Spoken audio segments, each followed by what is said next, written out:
उलझे हुए काम थे, उन कामों को भी ठीक करने का काम समाजवादी लोगों ने किया। बहुत सारे काम हैं, गोवर्धन का जितना सुंदरीकरण हो सकता था वो किया। मुझे खुशी है इस बात की कि हमारे साथ विनीत नारायण जी बैठे हैं, और सबसे पहले मथुरा वृंदावन के लिए अगर कोई प्रस्ताव लेकर के आया था जो मथुरा वृंदावन से लगाव रखते हैं तो वो विनीत नारायण जी हैं। उन्होंने कहा कि मथुरा वृंदावन के लिए काम होना चाहिए। उसी समय सरकार ने फैसला लिया और एक गठन किया बोर्ड का। मैं जानना चाहता हूं कि बोर्ड के गठन के बाद जो मंशा थी बोर्ड की कि इसमें वर्ल्ड क्लास आर्किटेक्ट हो, वर्ल्ड क्लास लैंडस्केपिंग का कोई लैंडस्केप करने वाला हो, या कोई टाउन प्लानर हो, कोई एस्थेटिक को देखने वाला हो।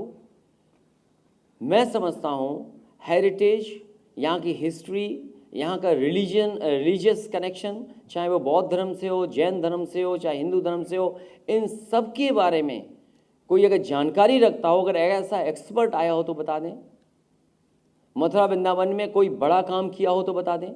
मुझे याद है उस समय जब रिवर फ्रंट यहाँ का दिया गया था, यमुना का, यही भारतीय जनता पार्टी के लोग गंगा का पानी पी करके, यमुना का पानी पी करके ये कसम खाते थे कि हम यमुना साफ़ कर देंगे, हम गंगा साफ़ कर देंगे। अभी जब मुख्यमंत्री जी आए थे तो सोचो कितना अच्छा बहाना बता के गए।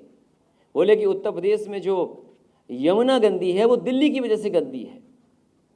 तो मैं मुख्यमंत्री जी से जानना चाहता हूँ कि उत्तर प्रदेश में तो वो खुद गद्दी पर बैठे हैं, दिल्ली में बता दें गद्दी पर कौन बैठा है और जिसकी वजह से यमुना गंदी है। और ये बात सच है, जब तक गंगा में जुड़ने वाली नदियाँ, चाहे वो काली नदी हो जो कन्नौज में जुड़ जाती है, चाहे यमुना और चंबल इटावा में जुड़ करके संगम में जुड़ जाती हैं, अगर ये नदियाँ साफ़ नहीं होंगी तब तक गंगा साफ़ नहीं हो सकती।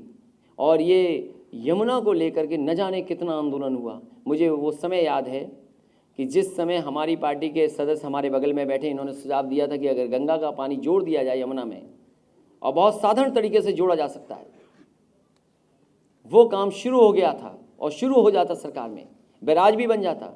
लेकिन इस सरकार के जाने के बाद जितने भी प्रस्तावित कार्यक्रम थे, योजनाएं थीं, वो सब ठप कर दी। रिवर फ्रंट शानदार बन जाता, वो ख़त्म कर दिया। तो ये सरकार है विनाश करने वाली, विकास करने वाली नहीं है सरकार। इतना असत्य बोलने वाली कोई सरकार आज तक उत्तर प्रदेश में नहीं आई होगी जितना ये भारतीय जनता पार्टी की है।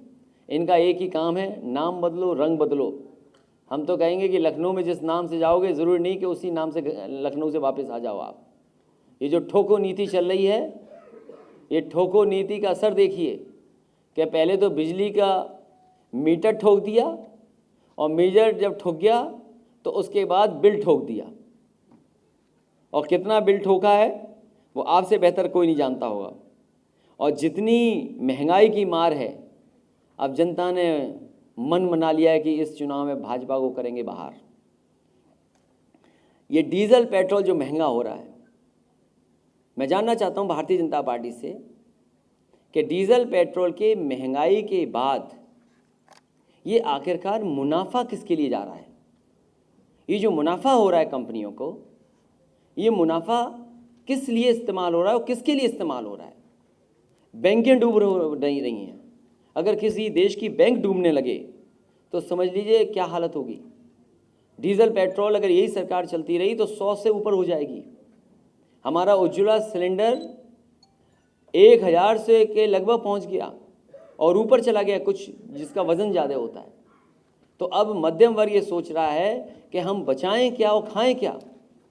कभी कल्पना कीजिए हमारी बैंक्स हमें कितना इंटरेस्ट देती थी, एफडी में कितना इंटरेस्ट मिलता था। जब से ये सरकार आई है लगभग 4% से लेकर के 5% एफडी का हमारा इंटरेस्ट खत्म हो गया है। जो लोग बैंक मर्ज कर रहे हैं वो बैंक ख़त्म करना चाहते हैं। इसलिए आज प्रत्येक शिविर में हम समाजवादियों ने तय किया है कि मथुरा, वृंदावन और उत्तर प्रदेश के विकास के लिए जो समाजवादी पार्टी का विज़न था, जो समाजवादी पार्टी ने ब्लूप्रिंट तैयार किया था, जो समाजवादी पार्टी का रोड मैप था, वही असली विकास का रोड मैप है। भारतीय जनता पार्टी के पास कोई ब्लूप्रिंट नहीं है विकास का, कोई भी उनके पास इनोवेटिव आइडियाज़ नहीं है। और इनोवेटिव आइडियाज़ कैसे होंगे। यहीं पर मुख्यमंत्री जी आए थे और कहा कि अगर बंदर भगाने तो हनुमान चालीसा पढ़ दो। और सोचो बंदर भगाने के लिए क्या करना पड़ा अभी जब पिछली बार आए थे तो जिस प्रदेश के मुख्यमंत्री लैपटॉप ना बांट रहे हों, मुझे खुशी है अभी बड़ी संख्या में बच्चों से मिलने का मौका मिला जिन्हें समाजवादी सरकार में लैपटॉप मिला था। मैंने कहा उन्हीं बच्चों से कि बच्चों को लैपटॉप इसलिए नहीं मिल रहा है क्योंकि हमारे उत्तर प्रदेश के मुख्यमंत्री लैपटॉप चलाना नहीं जानते, और अगर वो लैपटॉप चलाना जानते होते तो शायद वो अपने संकल्प पत्र को पढ़ते, उसके पन्ने पलटते तो लैपटॉप भी मिलता और डेटा जो फ्री मिलने का वादा किया था वो भी मिलता। आजकल मैं देख रहा हूँ बहुत झूठ बोला जा रहा है, नौकरी को लेकर के झूठ बोला जा रहा है। पहले ट्वीट किया जाता है, फिर डिलीट किया जाता है, फिर उसको ढूंढा जाता है वो आखिरकार है कहाँ जिसको नौकरी मिली थी। तो सोचिए बड़ी बड़ी होर्डिंग लगी हैं कि कितने मेडिकल कॉलेज बनाए हैं, एक्सप्रेस वे बनाए हैं 4 और 5। और सच्चाई ये है कि भारतीय जनता पार्टी उद्घाटन का उद्घाटन कर रही है, शिलान्यास का शिलान्यास कर रही है, एमओयू का एमओयू कर रही है। अभी तक अपना कोई नया काम भारतीय जनता पार्टी सरकार नहीं कर पाई है और 4 साल पूरे होने जा रहे हैं। किसी को धान की कीमत मिली हो तो बता दे।